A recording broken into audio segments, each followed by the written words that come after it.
একটা বাস্তব কথা আপনাদের সামনে তুলে ধরি। একটা মাস্টার্স পাস ছেলে শুধু বাবার টাকা নেই বলে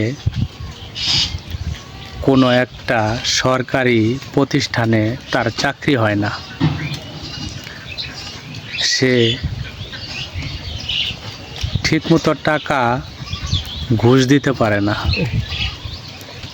তার লেখাপড়া করতে যে টাকা বিলীন হয়েছে সেই টাকা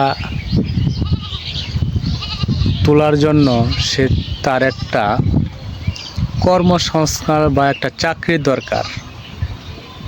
কিন্তু বর্তমান যুগে একটা চাকরি পেতে গেলেও 10 থেকে 12 লাখ টাকা প্রয়োজন হয়। সেজন্য একটা বেকারত্ব ছেলে তার টাকার জন্য তার আত্মমর্যাদা সে বিলীন করে দেয়।